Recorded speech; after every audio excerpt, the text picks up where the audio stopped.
Throughout history, brutality has often been seen as the exclusive domain of men.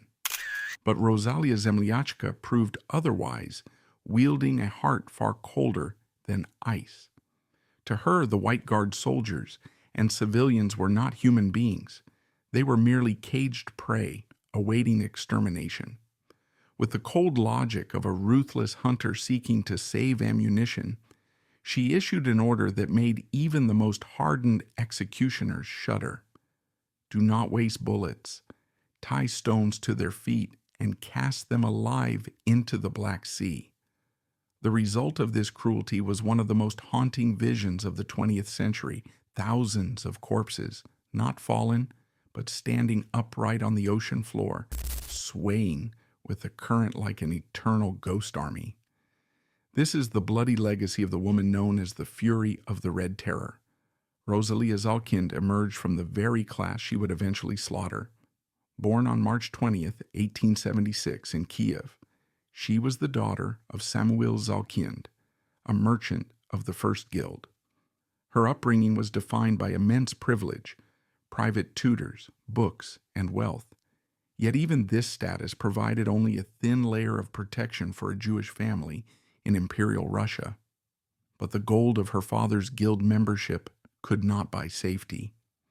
In 1881, when Rosalia was just 5 years old, the assassination of Tsar Alexander II unleashed a wave of pogroms that tore through the Pale of Settlement. The mobs did not care about guild memberships. They carried icons and axes, smashing windows, burning shops, and beating Jews in the streets while the police stood by, smoking cigarettes and watching the carnage.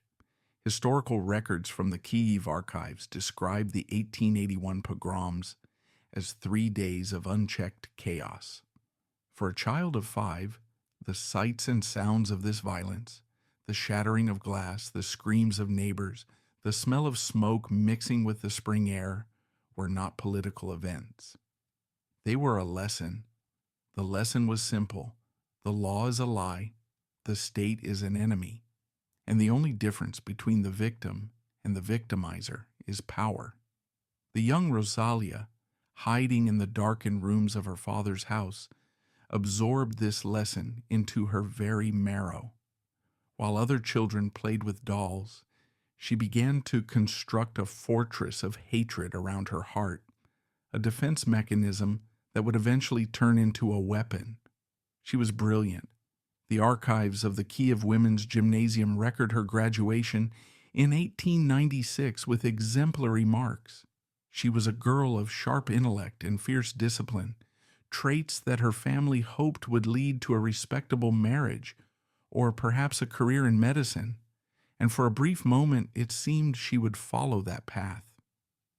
In 1897 she traveled to France, enrolling in the medical faculty at the University of Lyon. She was 21 years old, studying how to heal the human body, how to mend bones and cure diseases. But Lyon was more than a medical school.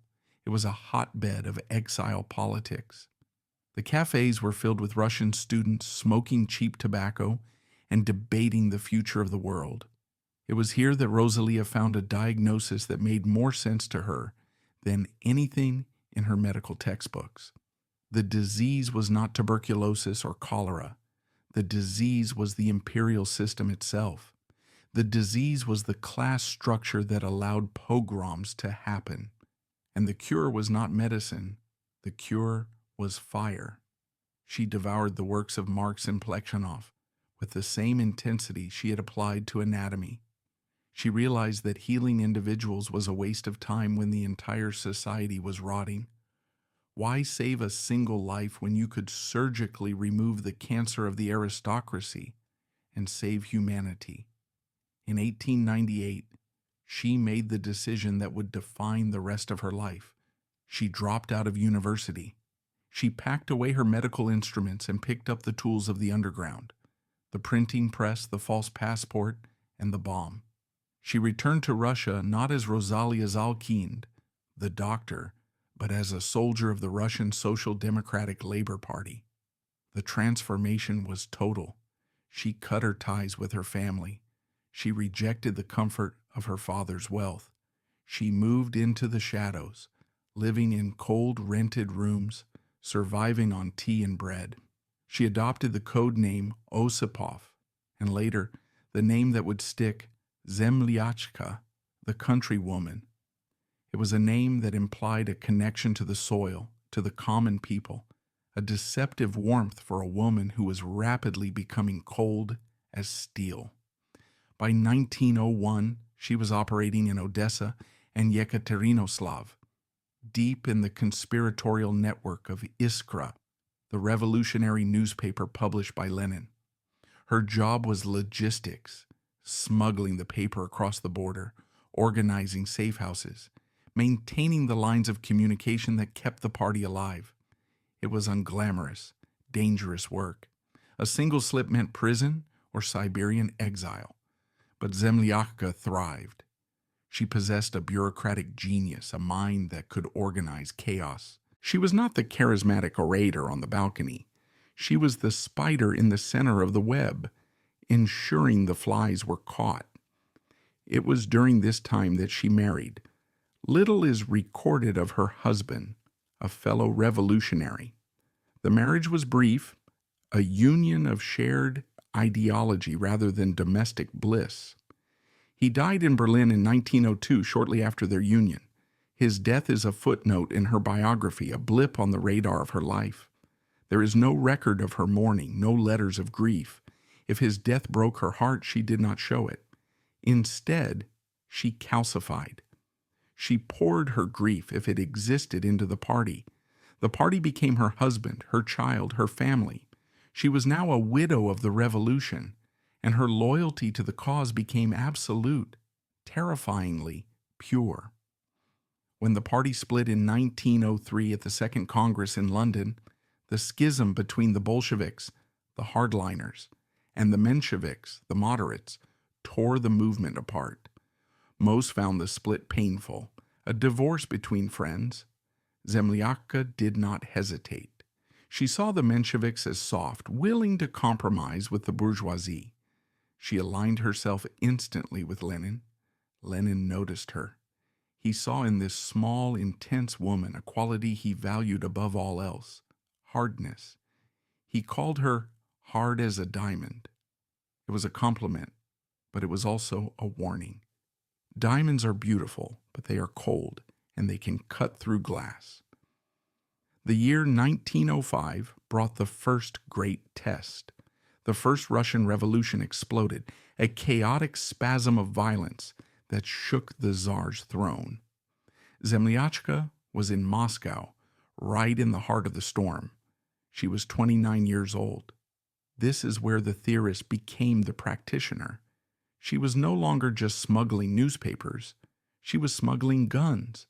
She was no longer writing about the proletariat. She was commanding them. Historical accounts from the Moscow uprising paint a picture of her that contradicts her frail physiology. She was everywhere. She was in the workers' councils arguing for immediate armed insurrection. She was in the streets, directing the construction of barricades. She taught workers how to mix chemicals for explosives, how to turn a street corner into a kill zone. She did not flinch at the sound of gunfire. When the Tsar's Semenovsky regiment arrived with artillery to crush the uprising, shelling the Presnya district into rubble, Zemlyachka was one of the last to leave. She saw the bodies of workers torn apart by shrapnel. She saw the Cossacks riding down women in the snow. And unlike many intellectuals who recoiled from the reality of blood, Zemlyachka looked at it and nodded. This was the price. This was the surgery she had signed up for. The failure of the 1905 revolution did not discourage her. It radicalized her further. She realized that they had failed not because they were too violent, but because they were not violent enough. They had hesitated. They had shown mercy, and mercy, she concluded, was a fatal error. The years following 1905 were a descent into the hell of the Tsarist penal system. She was arrested in 1906, imprisoned in the notorious Butyrka prison. She escaped, resumed her work, and was arrested again in 1907. This time, the state did not let go easily. She was thrown into solitary confinement. The damp, freezing cells of the prison wrecked her health. It was here that she contracted tuberculosis. It was here that her heart began to develop the chronic condition that would plague her for the rest of her life. Imagine her in that cell, alone, coughing up blood, the walls closing in. A weaker spirit would have broken. A softer person would have repented, begged her wealthy father to pull strings to get her out. Zemlyachka did not beg. She sat in the dark and hated. The hatred kept her warm. The hatred kept her alive. She stripped away every last remnant of her bourgeois upbringing, the piano lessons, the French novels, the manners of the drawing room. She burned them all in the furnace of her mind. She emerged from prison not as a woman, but as a vessel of pure ideological will. In 1909, she went into exile, joining the Bolshevik colony in Europe. She worked in Geneva, in Vienna, serving as the secretary of the party's foreign bureau. She sat in cafes with Lenin, plotting the downfall of a 300-year-old dynasty while drinking tea. To the casual observer, she was just another Russian émigré, a sickly woman in a drab dress. But inside the party, she was known as the Bloc, unmovable, unstoppable. When World War I broke out in 1914, millions marched to their deaths in the trenches. The world was consuming itself. Zemlyachka saw this not as a tragedy, but as an opportunity. The war was the great accelerator. It was grinding the old world into dust, preparing the ground for the new one. She returned to Russia in 1914, slipping across the border with false papers, diving back into the underground of Moscow. For 3 years she lived as a ghost, moving from safe house to safe house, waiting for the spark. And then 1917, the year of the miracle. The Tsar fell in February. The prison doors opened. The underground emerged into the light. Zemlyachka stepped out of the shadows and into the center of power. She was 41 years old. She was the secretary of the Moscow Committee of the Bolsheviks. She was no longer hiding from the police. She was becoming the police. During the October Revolution, while the world watched Petrograd, Zemlyachka was securing Moscow. It was a bloodier fight than in the capital. There was street fighting, artillery duels, vicious combat for the Kremlin. Zemlyachka was in the thick of it, coordinating the Red Guards, ensuring the telephone exchange was taken, the railway station seized. She was efficient, ruthless, and tireless. When the smoke cleared, the Bolsheviks held Moscow. The doctor had finally begun the surgery, but the patient resisted. The Civil War erupted, a cataclysm that made 1905 look like a street brawl. The White Armies rose up to crush the Bolshevik infection. The country fractured, and Zemlyachka found her true calling.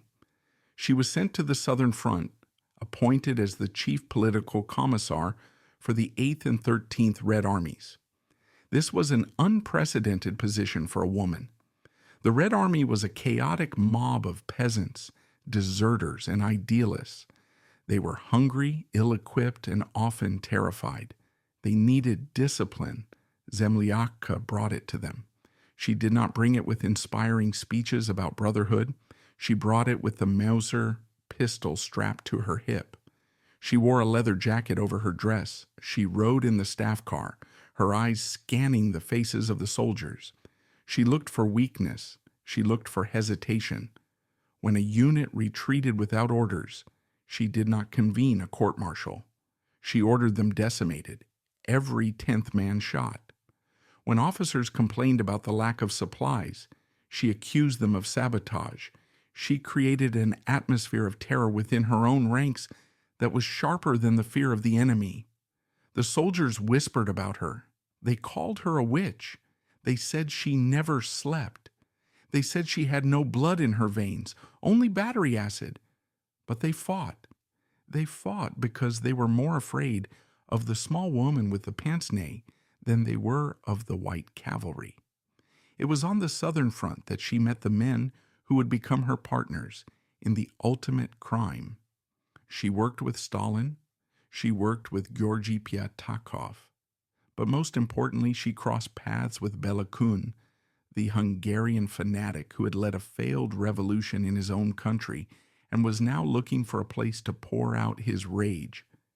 They were kindred spirits, two people who believed that violence was not a necessary evil, but a purifying force. As 1920 drew to a close, the Civil War was reaching its climax. The White Army, led by General Pyotr Wrangel, the Black Baron, was cornered in the Crimea. The peninsula was their last fortress, the final stand of Imperial Russia. The Red Army smashed through the defenses at Perekop, pouring into the Crimea like a flood. Wrangel ordered a massive evacuation. A flotilla of 126 ships sailed from Sevastopol, carrying away the remnants of the white elite, generals, aristocrats, bishops, and their families, but they could not take everyone. When the last ship vanished over the horizon, tens of thousands remained, soldiers who were too wounded to move, officers who believed in the honor of surrender, civilians who simply had nowhere else to go. They were stranded. And then a message came from the Bolsheviks. A proclamation was distributed, signed by the famous General Frunze. It promised amnesty. It promised that anyone who laid down their arms and registered with the authorities would be spared.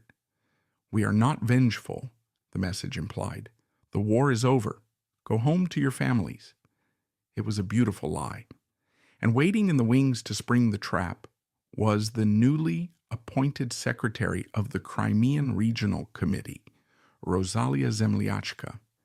She arrived in Simferopol not as a conqueror, but as an exterminator. She looked at the lists of those who had registered for amnesty, 50,000 names, perhaps more. She did not see human beings. She saw a list of tumors that had foolishly identified themselves for removal. She sat in her requisitioned office sipping strong tea to keep her failing heart pumping, and looked at Bela Kun. The orders from Moscow were vague enough to be deniable, but clear enough to be understood. Cleanse the Crimea. Make sure the whites never rise again. Zemlyachka adjusted her glasses. She looked at the stacks of paper. "We hardly have enough bullets for all of them," Kun might have remarked, a practical problem for a practical man. Zemlyachka's solution would be one of the most chilling innovations of the Red Terror. If bullets were scarce, gravity was free. The Black Sea was deep, and stones were plentiful. The silence in the office of the Crimean Regional Committee was not peaceful. It was heavy, suffocating, like the air in a room where a gas tap has been left open. Rosalia Zemlyachka sat behind a desk that was too large for her, a piece of mahogany furniture looted from the governor's palace, its surface now scarred by cigarette burns and ink stains. In the flickering light of a kerosene lamp, the contrast between the woman and her surroundings was jarring. The room was filled with the debris of a revolution: maps pinned to silk wallpaper, muddy boots on Persian rugs, the smell of unwashed bodies and stale tobacco. But she sat perfectly still, a picture of terrifying order. She was adjusting her pince-nez with thin, pale fingers, reading a report on the food supply with the same clinical detachment she would soon apply to the harvest of human lives. Beside her, pacing the floor like a caged animal, was Bela Kun. If Zemlyachka was the scalpel, Kun was the bludgeon. The Hungarian revolutionary was volatile, loud, and prone to fits of hysterical rage. He had come to Crimea with a bruised ego, having failed to spark a revolution in his homeland, and failed again as a commander on the battlefield. He was desperate to prove himself to Lenin, to wash away his failures in a torrent of bourgeois blood.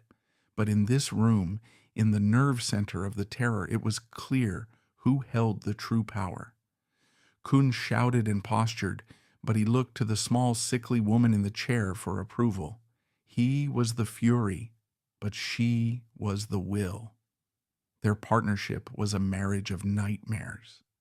The local Bolsheviks in Simferopol whispered that they were lovers, a rumor born of the desperate need to humanize monsters, to force them into recognizable categories of passion and sin. But the truth was far colder. There was no romance between them, only a shared obsession with class hygiene. Zemlyachka did not need a lover. She needed an executioner who would not flinch, and Kuhn needed a directive that would not waver. They were bound together by the physics of destruction. Two unstable elements combined to create a critical mass. Zemlyachka's personality in this period remains a subject of morbid fascination for historians. She did not fit the archetype of the female warrior found in romantic art. She was not a Joan of Arc leading a charge with a flag. She was a bureaucrat of death. Accounts from the staff at the headquarters describe her as ascetically work-obsessed, often working 20 hours a day, fueled by strong tea and the adrenaline of absolute authority. She suffered from blinding migraines and a heart condition that often left her breathless, forcing her to pause mid-sentence to swallow valerian drops. This physical frailty, however, only seemed to amplify her psychological hardness. It was as if she resented her own body's weakness and punished the world for it. She despised comfort. When offered a softer mattress or better rations, she refused, viewing luxury as a contagion. She wore the same drab, severe clothes day after day, a visual rejection of the femininity that the old world valued. She sat in that chair, poised to sign the death warrants of 50,000 people driven by something far more potent than abstract Marxist theory. The true engine of her cruelty was a scar on her soul, a memory of fire and ice that had calcified her empathy 15 years prior. The trigger for this memory came on a Tuesday afternoon. A young Chekist entered the office, complaining about the resistance in the intricate alleyways of Simferopol, whining that the white trash were fighting back. Zemlyachka looked up from her papers. She did not see the sunny streets of Crimea. For a fleeting second, her mind drifted back to the biting wind of a Moscow December in 1905. She remembered standing behind a barricade in the Presnya district, the snow gray with ash and pink with blood. She remembered the student standing next to her and the single dry crack of a rifle that ended his life. He hadn't screamed.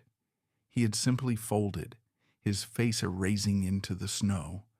In that moment, watching the steam rise from his open skull, she had realized that the enemy did not care about bravery. They cared only about extermination. To win, she decided as she stepped over the boy's body, she must become something that cannot be killed, something that has no blood to spill. She blinked, and the Moscow snow melted back into the dusty office in Simferopol. The young Chekist was still waiting for a response. Zemlyachka's voice, when it came, was low and devoid of inflection. "If they throw stones," she said, "burn the house. If they throw water, poison the well. Stop complaining and do your duty." The Chekist, terrified by the flatness of her tone, saluted and fled. This absolute severance of cause and effect, where the punishment need not fit the crime, but exceed it exponentially, was the defining trait of her leadership. She viewed the former people, the aristocrats, the officers, the priests, not as enemies who could be defeated, but as a biological threat that had to be neutralized. In her correspondence with Moscow during this period, her language is medical. She speaks of excising ulcers, cleaning the soil, and sanitizing the rear.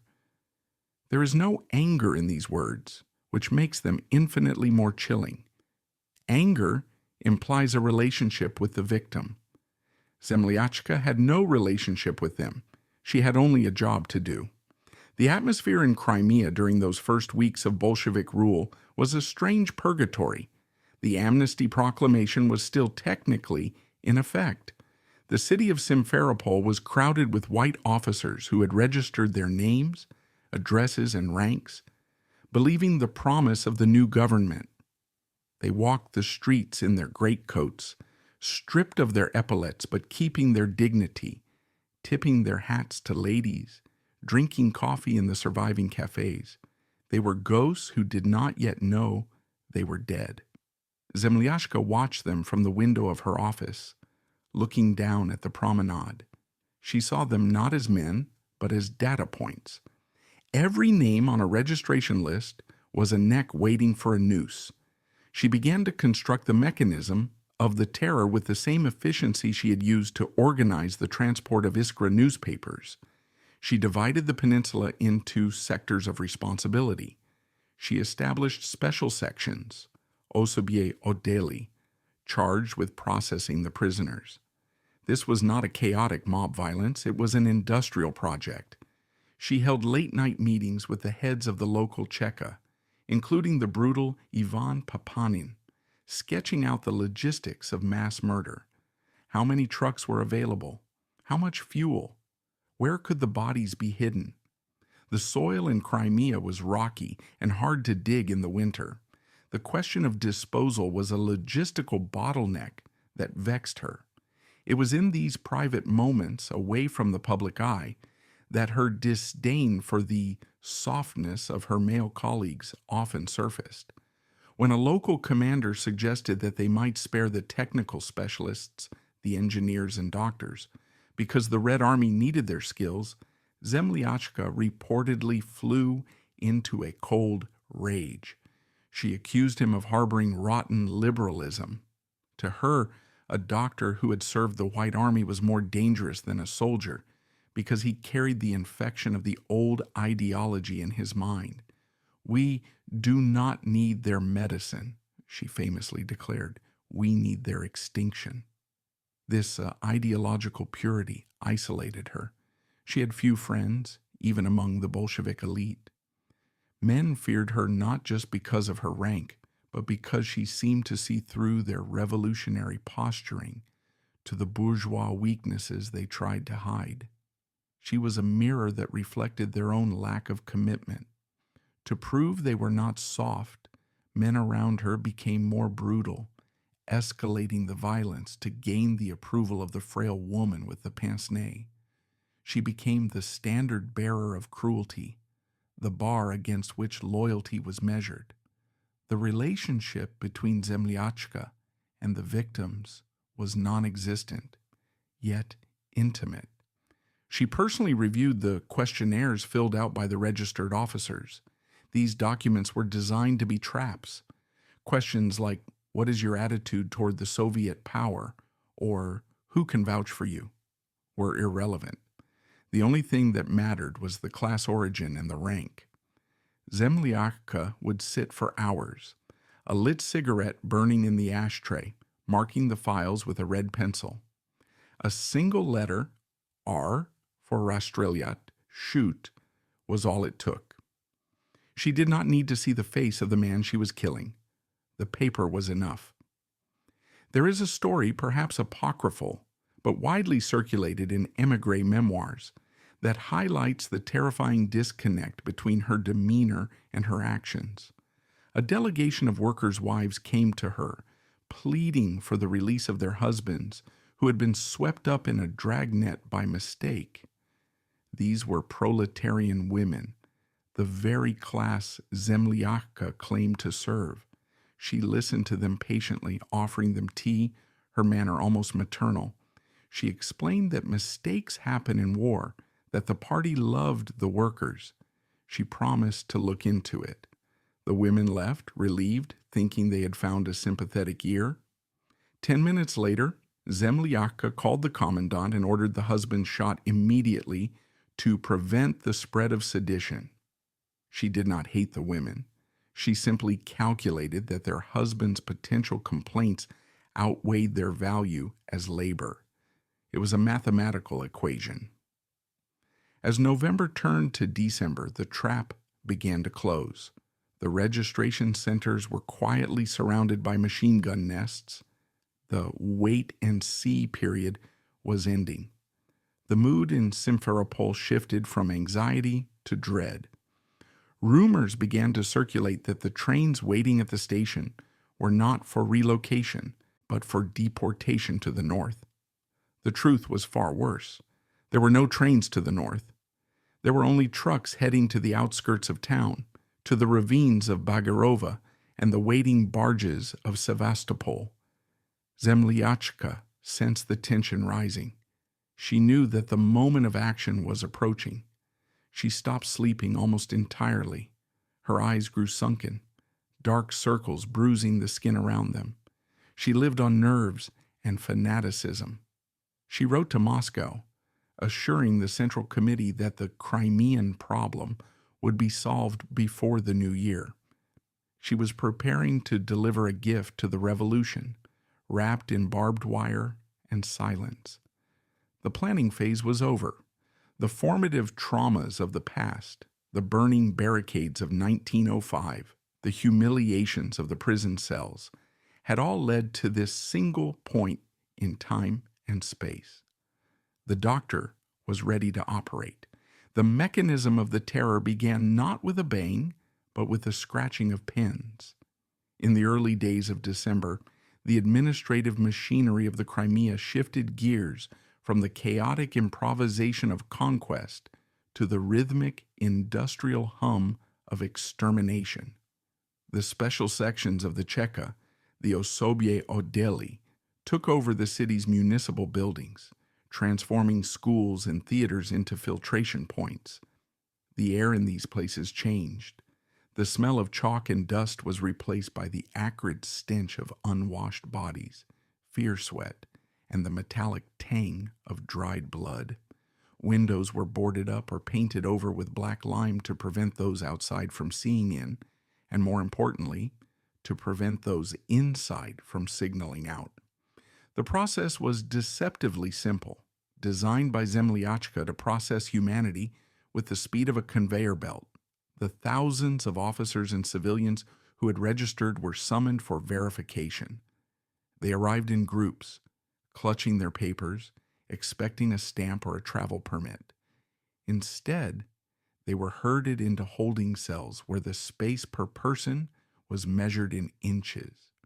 Here, the troikas, three-person tribunals, sat in judgment. There were no lawyers, no witnesses, and no appeals. The troika did not determine guilt or innocence. They determined utility. A session lasted 2 minutes. A name was read. A face was glanced at. A mark was made on a list. Zemlyachka oversaw this apparatus with the obsessiveness of an accountant auditing a failing company. She understood that terror, to be effective, required bureaucracy. Random violence was messy and inefficient. Systematic violence was total. She introduced a quota system for the sectors of the peninsula: Simferopol, Sevastopol, Yalta, Kerch. Each city had a target number of elements to be cleansed. This decentralized the guilt. The local Chekists were not killing neighbors. They were fulfilling a plan, hitting a target set by the woman in the pince-nez who sat in the regional headquarters. The language used in the official correspondence during these weeks underwent a terrifying sterilization. In the reports Zemlyachka sent to Moscow, human beings ceased to exist. They became cargo, special contingents, or waste material. The act of execution was referred to as expenditure or final processing. This linguistic hygiene was crucial. It allowed the young peasant boys recruited into the firing squads to view their actions not as murder, but as sanitation work. They were not killing men. They were cleaning the yard. As the volume of prisoners swelled, The logistics of the operation began to strain the resources of the Crimean Revolutionary Committee. The sheer number of the condemned created a crisis of supply. There was a shortage of firewood to heat the prisons, a shortage of bread to feed the guards, and, most critically, a shortage of ammunition. The Civil War had depleted the stocks of the Red Army. Bullets were valuable currency, costing money to manufacture and transport. To waste a bullet on a white guard dog began to be seen as an economic inefficiency. Zemlyachka addressed these logistical hurdles with cold pragmatism.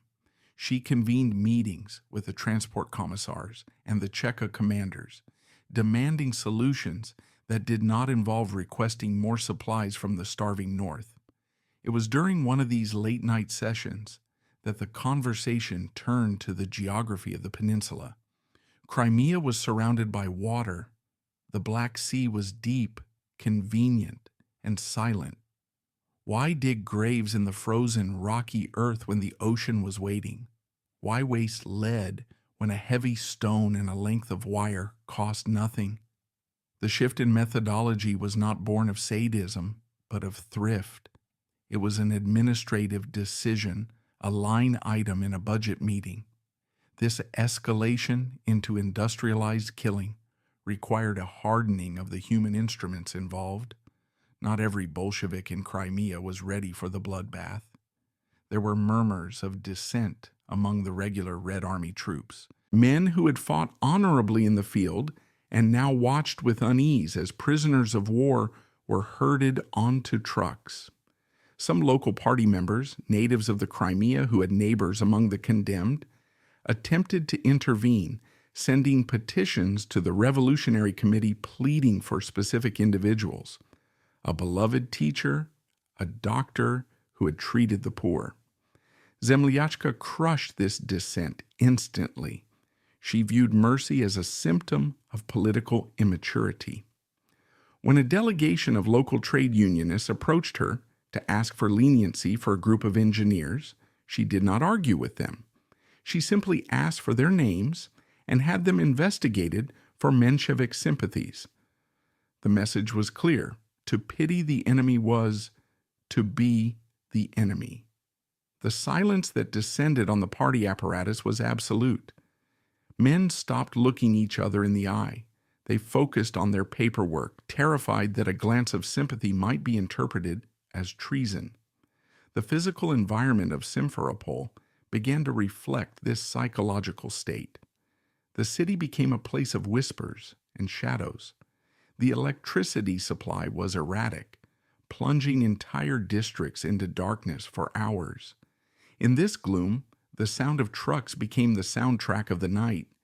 The engines would roar to life at the depots, the heavy tires crunching on the snow-packed streets. These were not the standard military lorries.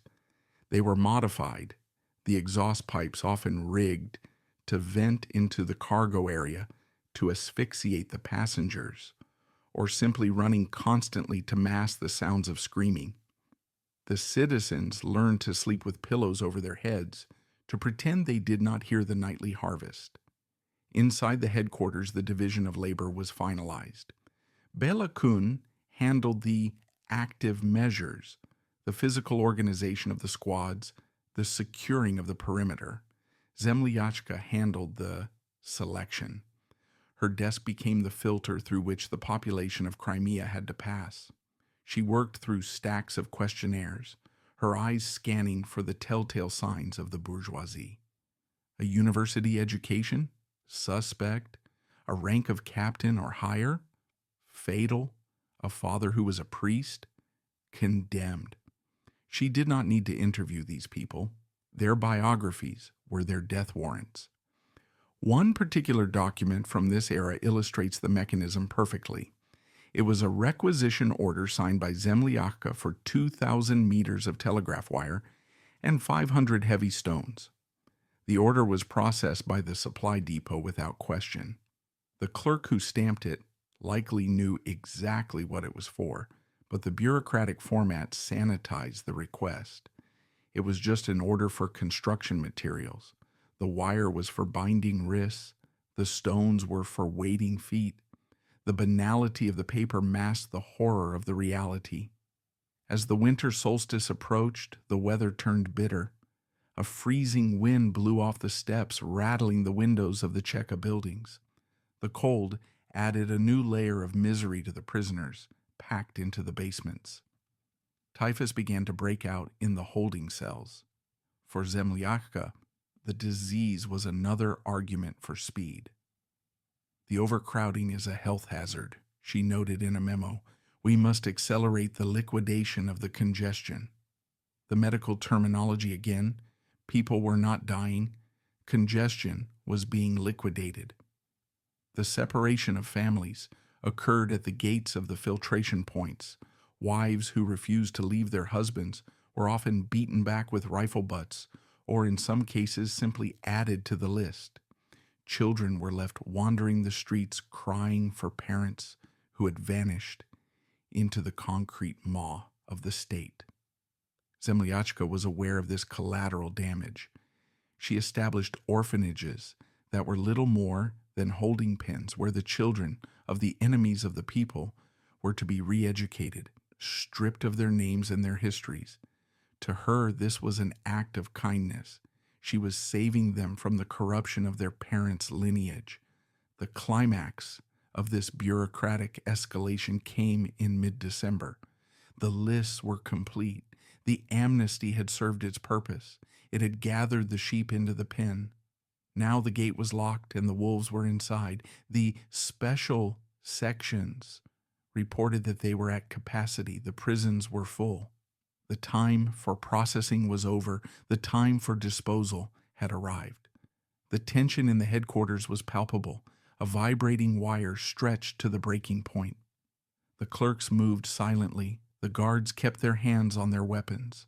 Everyone was waiting for the final signal, the signature that would turn the potential energy of the state into kinetic violence. The night of December 20th, 1920, fell upon Simferopol like a physical weight. A blizzard had been threatening all day, the sky a bruised purple that promised heavy snow. But for now, the air was still and lethally cold. Inside the former governor's mansion, now the headquarters of the Crimean Revolutionary Committee, the temperature was barely higher than the street. The central heating system had failed weeks ago, the pipes burst by frost and neglect. In the main office, a single iron stove glowed red in the corner, fed with the dismantled legs of Louis XIV chairs, and volumes of French poetry looted from the library downstairs. The air smelled of wood smoke, wet wool, and the stale metallic scent of nervous perspiration. Rosalia Zemlyachka sat at the center of this cold kingdom. The time was past midnight. The city outside was under curfew, silent except for the occasional patrol car skidding on the ice. On her desk, illuminated by the harsh, hissing light of a carbide lamp, lay the final lists. These were not the chaotic scraps of paper from the early days of the occupation. These were neat, typed columns of names compiled by the special sections over the last week. They were the harvest of the amnesty trap. Generals, lieutenants, midshipmen, military doctors, priests who had blessed the white regiments, journalists who had written editorials against the Bolsheviks. Thousands of names. This moment in this room was the singularity. Before tonight, the violence had been sporadic, reactive, a symptom of war. After tonight, it would be systemic, a policy of state. The decision to ignore the amnesty had been debated in whispers, hinted at in encrypted telegrams from Moscow, but it had not yet been made flesh. It required a signature. It required a hand to move a pen across paper and break the seal of the underworld. Zemlyachka reached for her glass of tea. It was cold. A film of tannin had formed on the surface. She drank it anyway, her throat dry from the endless cigarettes she smoked. She looked at the man standing on the other side of the desk. It was not Belakun. He was out inspecting the machine gun nests at the perimeter. It was a young courier from the Cheka, a boy of no more than 20, his face pockmarked and pale. He held a leather satchel, waiting for the package that would initiate the operation. He shifted his weight from foot to foot, the floorboards creaking under his boots. He was terrified of her. Everyone was. She was the comrade from the center, the woman who did not sleep, the woman who had no shadow. She picked up the red pencil. It was a standard issue clerical tool, the wood bitten at the end where she had chewed it in moments of concentration. She pulled the first stack of dossiers toward her. The name at the top was purely administrative data. Colonel Alexander Nikolaevich, 45 years old, 13th Artillery Regiment. He had registered voluntarily on November 18th. He had a wife and 2 daughters listed as dependents. He was currently being held in the basement of the second gymnasium, converted into a holding cell. Zemlyachka did not see a father. She did not see a man who had likely fought for his country, believing he was doing right. She saw a microbe, a carrier of the imperialist plague. If he lived, he would remember. If he remembered, he would hate. If he hated, he would eventually strike. The logic was circular and ironclad. To spare him was to endanger the revolution. To kill him was an act of hygiene. She lowered the pencil.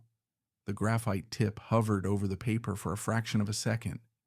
A hesitation that was not moral, but physical. A tremor in her hand from the heart condition that plagued her. She steadied her wrist against the mahogany desk. The only sound in the room was the hissing of the lamp and the distant rhythmic thudding of the Black Sea against the cliffs, miles away. She pressed down. The red lead snapped slightly under the pressure, leaving a jagged crimson slash across the page. It was not a signature, it was a scar. She turned the page. Slash, turn, slash, turn. The motion became rhythmic, mechanical. Rastrelyat, rastrelyat, rastrelyat. Shoot, shoot, shoot. The red marks looked like wounds opening up on the white paper. The silence of the room amplified the sound of the scratching pencil, scritch, scritch, scritch, a dry insectile noise that echoed off the high ceilings. Dust motes danced in the cone of light, swirling around her head like tiny chaotic ghosts. She did not look up. She did not pause to read the biographical details. The individual ceased to matter, only the category remained. With every stroke, a life was extinguished in the future tense. The pile of approved warrants grew on the left side of the desk, a tower of paper that represented a mountain of corpses. Her face, bathed in the harsh white glare of the carbide flame, was devoid of expression, a mask of pale skin and wire-rimmed glass. She was not angry. She was not gleeful. She was working. This was the banality of the apocalypse. A woman in a drafty room doing paperwork that would turn the Black Sea red. She finished the first stack and pushed it toward the courier.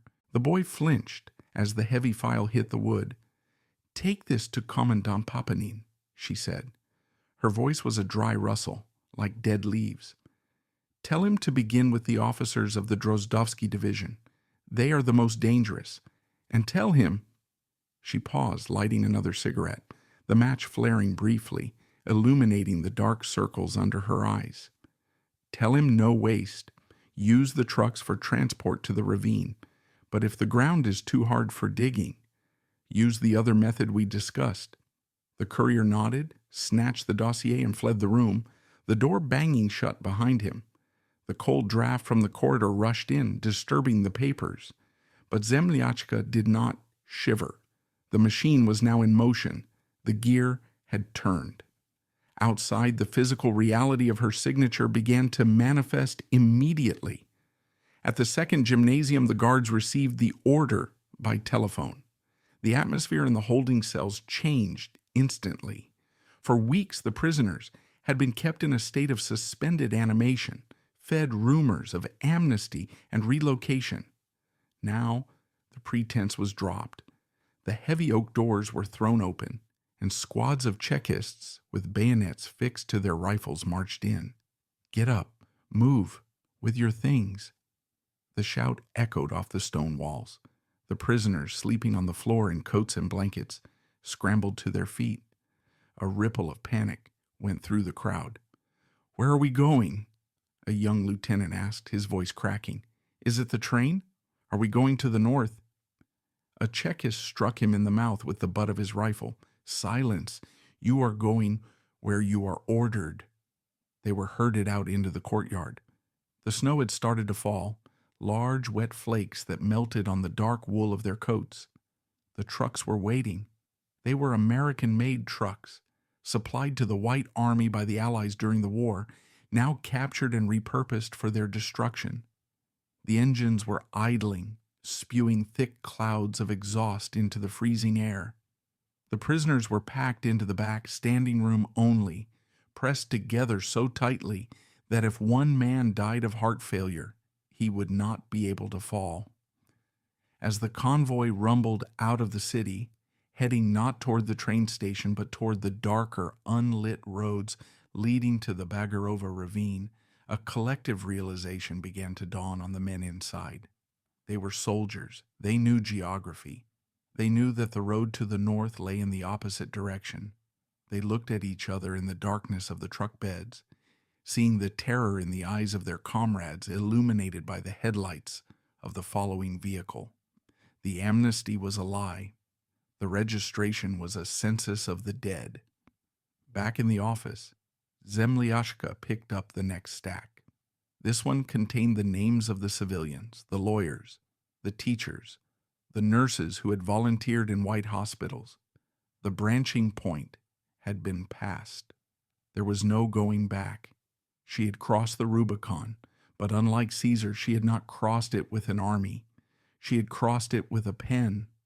The psychological mechanism that allowed her to continue through the night is difficult for the sane mind to grasp. It was a form of tunnel vision so absolute that it excluded all moral light. She viewed herself as a surgeon cutting out gangrene. Does a surgeon pity the limb he amputates? Does he cry for the bacteria he kills? To Zemlyachka, the Red Terror was not an act of cruelty. It was an act of love for the proletariat. By killing these 50,000, she believed she was saving millions of unborn workers from the tyranny of the past. It was a monstrous calculus, a perversion of utilitarianism that turned mass murder into a virtuous duty. She worked through the night. The pile of finished warrants grew higher. The ash in her ashtray overflowed. At 3 a.m., Bela Kun returned. He brought with him the smell of winter and brandy. He was flushed, his eyes bright with a manic energy. "It has begun," he announced, stripping off his gloves. "The first convoy has reached the ravine.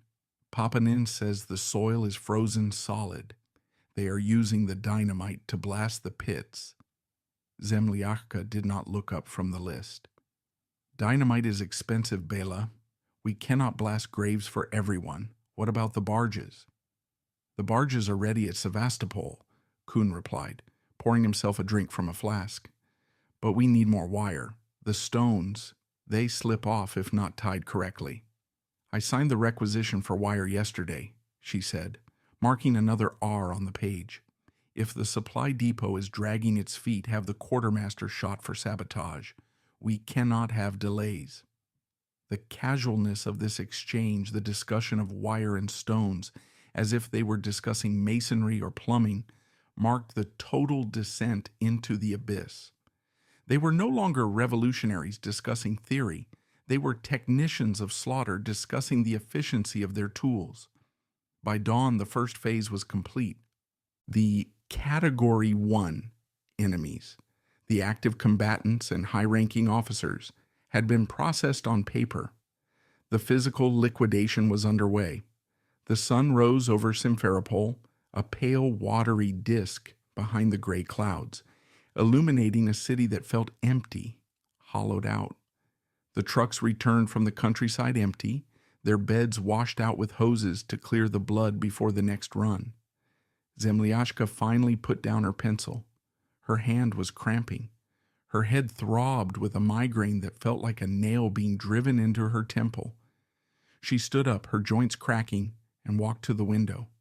She looked out at the street. A group of women were standing at the gates of the headquarters, holding bundles of food and clothing, hoping to pass them to their husbands. They did not know yet. They stood in the snow, their breath rising in white plumes, waiting for a mercy that had already been canceled. Zemlyachka watched them. She felt a flash of irritation. Their presence was disorderly. It was a reminder of the human connection she was severing. She turned to the courier who had returned for the next batch. "Clear the gates," she ordered. "Tell them their husbands have been moved. Tell them they have been sent to Kharkov for labor duty. Get them out of my sight." It was a final small cruelty on top of the great one, to give them false hope, to send them home to wait for letters that would never come. But to Zemlyachka, it was just crowd control, efficiency. She turned back to the desk. The second stack, the priests and the intellectuals, was waiting. The ink in the well was low. She refilled it. The black liquid swirled in the glass pot, dark and opaque as the waters of the Black Sea. She sat down, adjusted her pince-nez, and picked up the pencil. The work was not done. The revolution was a hungry god, and she was its most faithful servant. The scratching sound resumed, the only lullaby for a dying city. Scritch, scritch, scritch. The road from Simferopol to Sevastopol became the artery of the apocalypse. The convoys moved in a relentless mechanical rhythm. Inside the trucks, the men were still clinging to the lie of the amnesty, whispering that they were being taken to the port for deportation. But when the convoy finally ground to a halt, the sound that greeted them was not the horn of a passenger steamer. It was the slap of icy water against wood. They were at the industrial wharves. What they saw froze the blood in their veins. There were no white ships. There were only barges, flat-bottomed, ugly vessels used for hauling trash or stone, and on the dock waiting for them was the special-purpose detachment of the Cheka. The process of unloading was violent and swift. Out, out, faster, you white filth. The prisoners were stripped naked in the biting wind. This served a dual purpose. It broke their spirit, reducing them to shivering animals, and it provided a bounty of clothing for the Red Army. Then came the wiring. The Chekists moved down the line with pliers. Hands were bound behind backs with telegraph wire, twisted so tight it cut into the skin. Then the stones, heavy cobblestones or pieces of scrap iron, were wired to the victims' ankles. The loading of the barges was a scene from hell brought to life. The naked, bound men were marched onto the flat decks, their feet shuffling under the weight of the stones. They were packed tight, skin against skin, shivering violently, their breath rising in a single massive cloud of steam. The barge, groaning under the weight of human meat, was towed out into the ink-black darkness of the harbor. Just past the breakwater, where the depth dropped, the tugboat cut its engines. The executioners on the barge did not shoot. They simply began to push. A wooden plank was extended over the side. The first man was shoved. There was no splash, just a heavy, wet thunk as the body hit the water, followed immediately by the drag of the stone. He vanished. Then the next, and the next. It was a disassembly line. Push, fall, sink, push, fall, sink. The water churned. Bubbles rose to the surface. The last breaths of drowning men, bursting in the moonlight. The horror of the barge dumps was not just in the dying, it was in the nature of the grave. The Black Sea is unique. In certain currents, the water is crystal clear and extremely cold, preserving organic matter. Because the stones were heavy but the bodies were buoyant with the gases of decomposition, the dead did not always lie flat. on the bottom. They stood. They drifted upright, anchored by their feet, swaying in the submarine currents like a ghastly underwater regiment. Fishermen who ventured out in the days following the massacre reported looking down into the depths and seeing faces looking back up at them. Thousands of them. A forest of the dead. The standing army of the Crimea. They were preserved in the salt and cold, their eyes open, their hair waving like seagrass. It was a sight that drove men mad. The local population refused to eat fish from the bay for years, convinced that the crabs and the mullet were feeding on the flesh of the officers. Back in the governor's mansion, the report of the night's work arrived by telephone. Zemlyachka listened to the voice on the other end, confirming the successful liquidation of the first batch. She did not ask for details about the wire or the stones. She asked for the numbers. 800 units processed, the voice crackled. She did the math in her head. At this rate, the backlog would be cleared in 2 weeks. She hung up the phone and made a note in the ledger. The efficiency of the barge method pleased her. It was clean.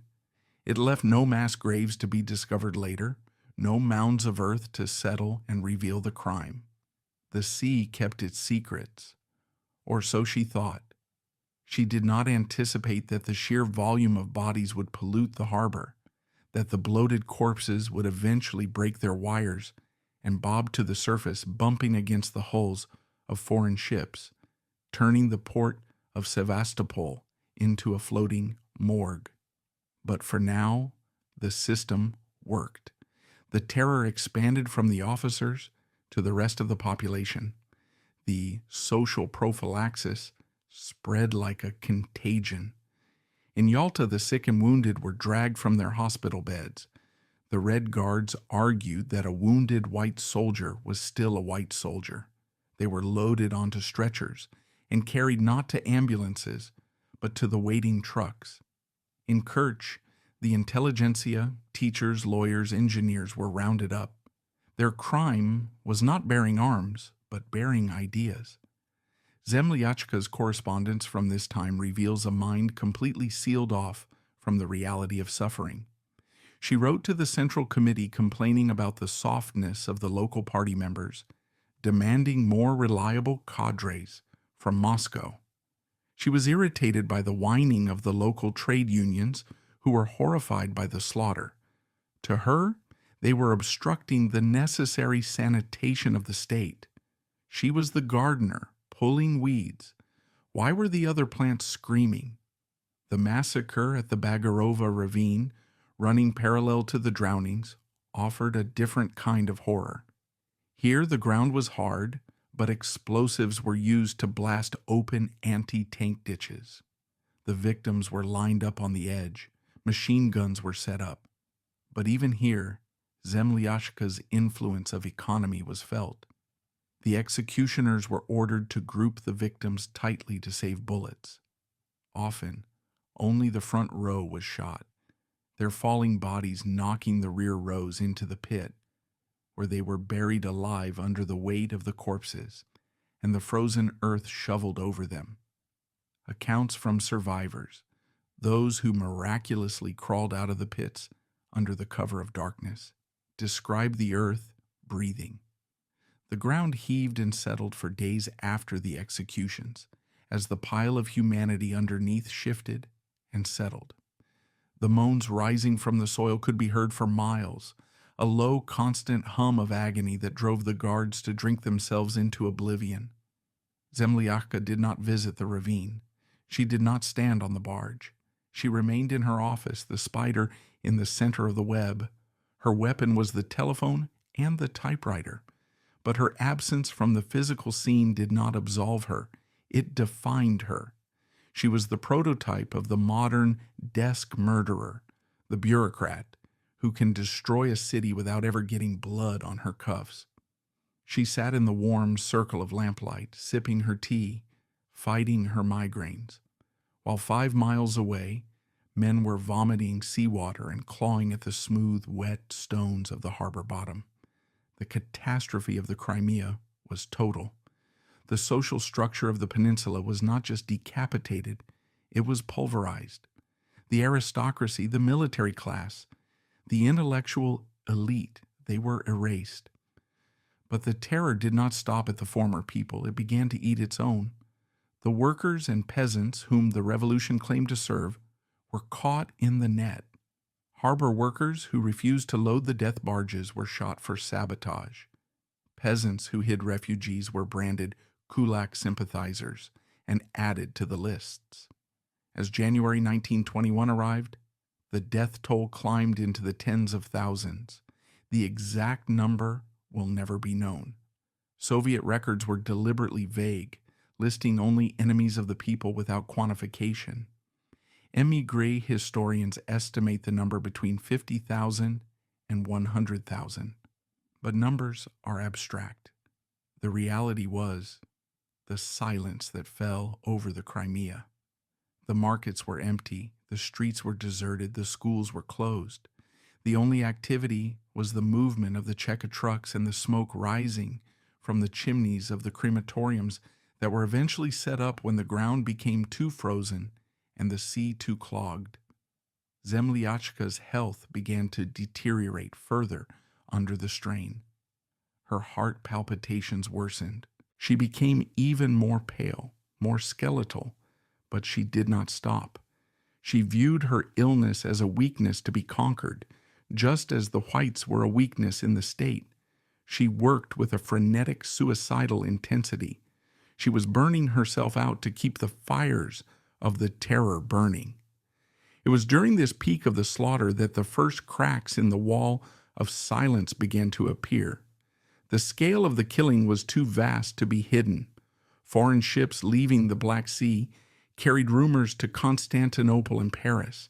Sailors spoke of the red water of Sevastopol.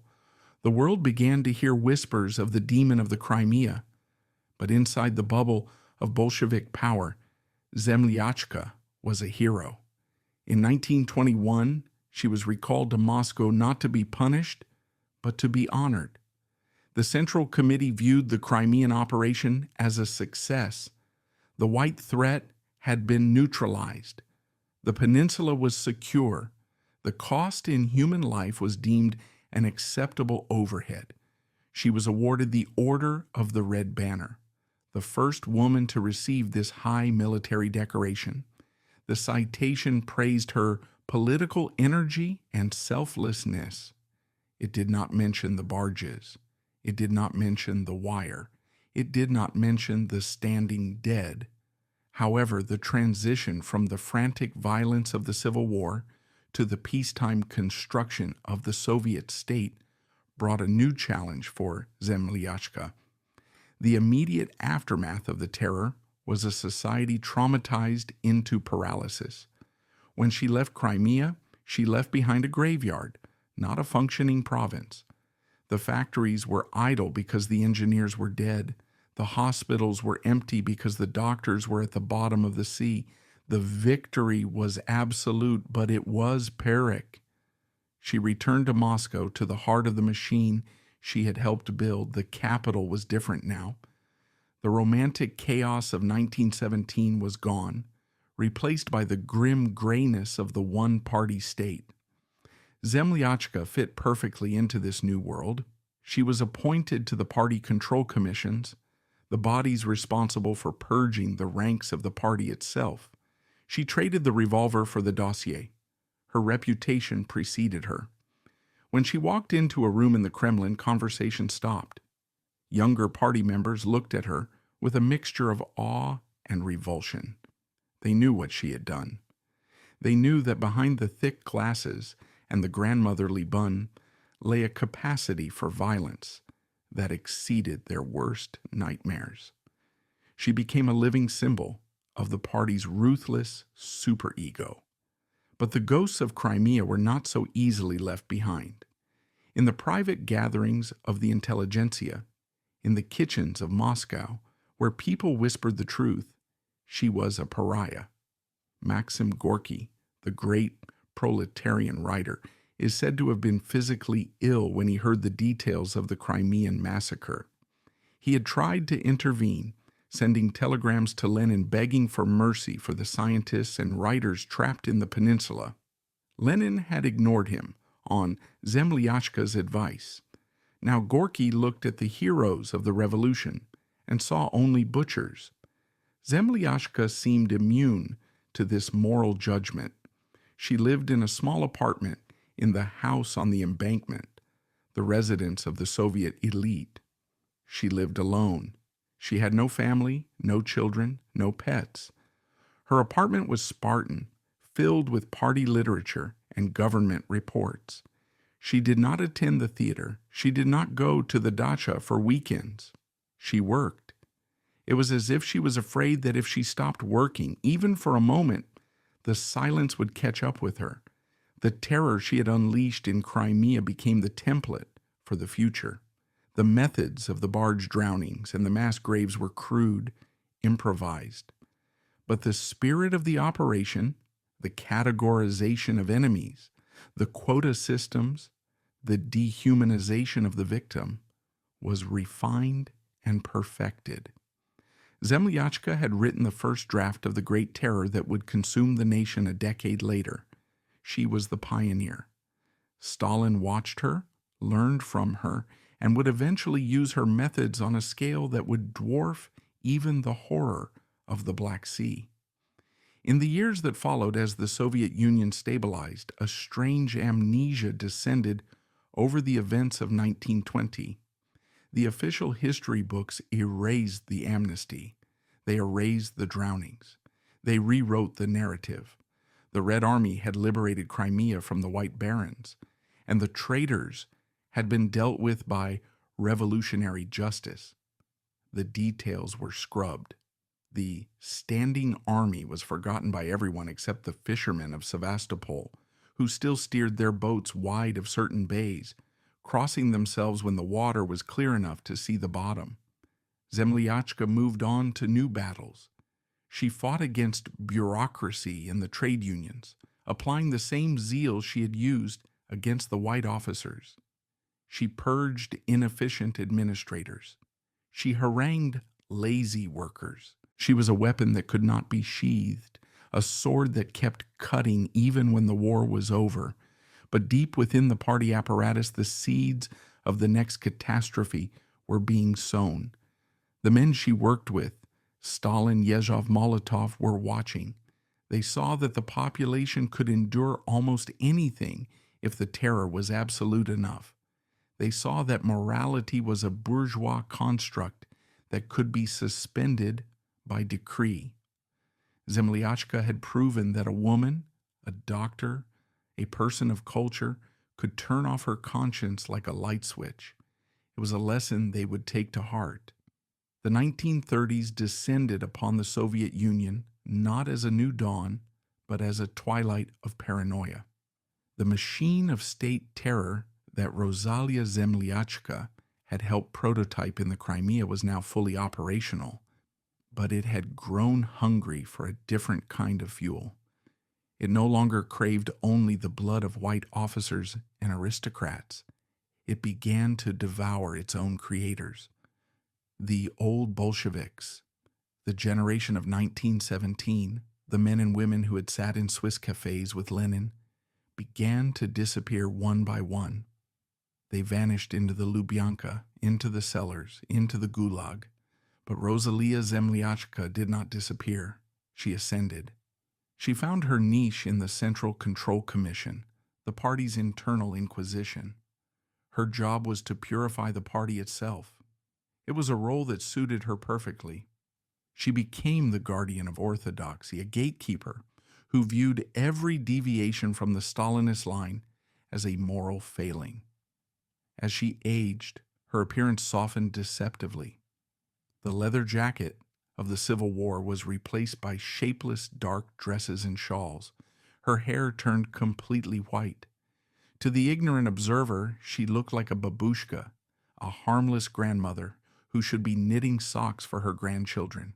But behind the thick, magnifying lenses of her glasses, the eyes were unchanged, cold, analytical, and utterly devoid of sentiment. Her survival during the Great Purge of 1937 to 1938 remains one of the most chilling chapters of her life. This was the time when the scythe cut closest to the ground. Her former comrades, people she had fought alongside on the barricades of 1905, were dragged from their beds and shot as spies and wreckers. Even Bela Kun, her partner in the Crimean atrocity, was not spared.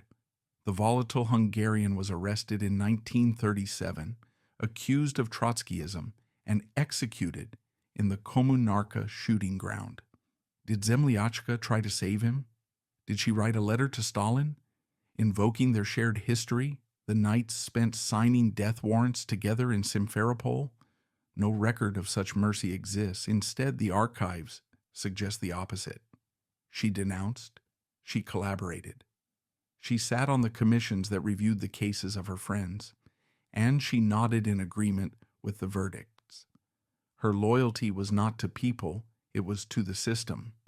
If the system said Bela Kun was a traitor, then he was a traitor. The fact that she knew him to be a loyal fanatic was irrelevant. Truth was flexible. The party was absolute. This ability to compartmentalize reality allowed her to thrive while others perished. She became a deputy chairwoman of the Council of People's Commissars in 1939, the highest governmental post ever held by a woman in the Soviet Union. Up to that point, she sat at the long tables in the Kremlin, surrounded by men like Molotov and Beria, men who were butchers in their own right. She was the only woman in the room, a small, frail figure in a sea of military tunics and dark suits. She did not shrink from them. She spoke their language. She spoke of quotas and allocations and liquidations. During World War II, when the Nazis invaded and the very existence of the state was threatened, Zemlyachka was evacuated to the Urals. She was in her mid-60s, suffering from chronic heart disease, yet she worked 18-hour days organizing the evacuation of industries. She managed the production of tanks and shells with the same ruthless efficiency she had applied to the barges. She terrorized the factory directors. "If the quota is not met," she would whisper, her voice raspy with age, "you will be handed over to the tribunal." She was an old woman threatening grown men with death, and they believed her because they saw the shadow of 1920 in her eyes. There is a specific haunting detail from her later years. She lived in the famous House on the Embankment, a building that housed the Soviet elite, but which was also known as the antechamber of the Gulag, because so many of its residents were arrested. Neighbors reported that Zemlyachka's apartment was always silent. No music played, no guests laughed, but late at night, the light in her study would burn until dawn. She was reading complaints. She was reading denunciations sent by citizens against each other. She was the filter through which the misery of the nation passed. She absorbed it all, like a black hole, giving nothing back but silence. She never returned to the Crimea. She never visited the memorial monuments that were eventually erected, not for her victims, but for the red heroes of the Civil War. She did not need to. The Crimea was inside her. The coldness of the Black Sea had entered her bloodstream. She was a walking winter. By 1947, the fire finally began to fade. Her heart, which had been failing for decades, could no longer support the weight of her existence. She did not die violently. There was no knock on the door in the middle of the night. There was no pistol shot in a basement. She died in her bed in Moscow, surrounded by the best doctors the state could provide. She was 70 years old. The state gave her a funeral fit for a pharaoh of the proletariat. Her ashes were placed in an urn and interred in the Kremlin Wall necropolis, the holiest ground of the Soviet Empire. She rests there today, just a few feet from Stalin, a few yards from Lenin. The plaque bears her name, Rosalia Samoilovna Zemlyachka. Passers-by in Red Square walk past it every day, tourists eating ice cream, children chasing pigeons. Most do not know who she is. The name is just another engraving in the stone. But memory is a stubborn thing. It persists in the cracks of the pavement, in the salt of the sea. The fishermen of the Crimea remembered. The children of the officers who drowned remembered. And history, though it can be rewritten, cannot be unlived. In the end, the story of Rosalia Zemlyachka is not a tragedy of a good woman gone bad. It is a tragedy of a woman who surgically removed her own humanity in service of an idea. She believed that to build a paradise, one had to first wade through a river of blood. She waded in deeper than anyone else, and she found that she could not swim. She could only float, buoyant and dead, like the corpses she sent into the bay. The water of the Black Sea is still deep. The stones are still there, buried in the silt. The wire rusted away to nothing, but the silence remains. It is a heavy, suffocating silence that hangs over the harbor of Sevastopol on winter nights. If you listen closely, past the sound of the wind and the waves, you can almost hear it. The scratch of a red pencil on paper, the sound of a bureaucratic signature that weighs more than a stone, the signature of the demon,